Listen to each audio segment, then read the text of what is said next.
નમસ્કાર, પંચાયત સમાચાર 24 માં આપનું સ્વાગત છે. દાહોદમાં પ્રકૃતિ મિત્ર મંડળ દ્વારા ફૂટેલાવ તળાવ ખાતે વિદ્યાર્થીઓ માટે પક્ષી દર્શન શિબિરનું સફળ આયોજન કરાયું. 35 બાળકોએ પક્ષીઓનું પ્રત્યક્ષ નિરીક્ષણ કર્યું.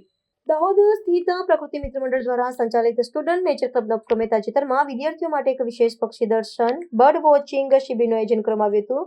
શહેરની ભાગોળે આવેલા ફૂટેલાવ તળાવ ખાતે યોજાયેલા શૈક્ષણિક અને સાહસિક કાર્યક્રમમાં પ્રકૃતિ પ્રેમી બાળકોએ હોંશભેર ભાગ લીધો હતો.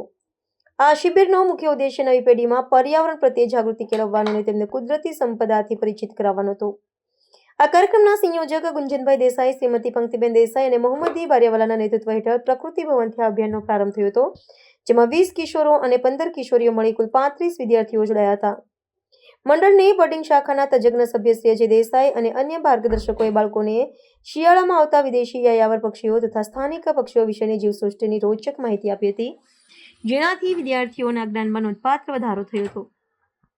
શિબિર દરમિયાન વિદ્યાર્થીઓને માત્ર સૈદ્ધાંતિક જ્ઞાન જ નહીં પરંતુ પ્રાયોગિક નિરીક્ષણની તક પૂરી પાડવામાં આવી હતી. સ્પોટિંગ સ્કોપ, દૂરબીન અને કેમેરા જેવા આધુનિક ઉપકરણોની મદદથી બાળકોને પક્ષીઓની વિવિધ ગતિવિધિઓનું જીવંત નિરીક્ષણ કરાવવામાં આવ્યું હતું. આ સમગ્ર અનુભવ વિદ્યાર્થીઓ માટે અત્યંત આનંદદાયક અને જ્ઞાનવર્ધક રહ્યો હતો, જેના થકી તેમણે પક્ષી જગતની વિવિધતાને નજીકથી નિહાળી હતી.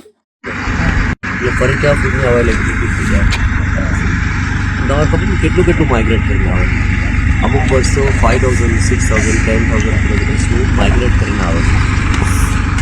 એ લોકોને નકશા કઈ ખબર એ લોકો અમુક બર્ડ્સ એવા છે કે સેમ સ્પોટ પર સેમ બર્ડ્સ ઘણી વખત વર્ષો રિપીટ થતા હોય છે. મેગ્નેટિક ફિલ્ડના હિસાબે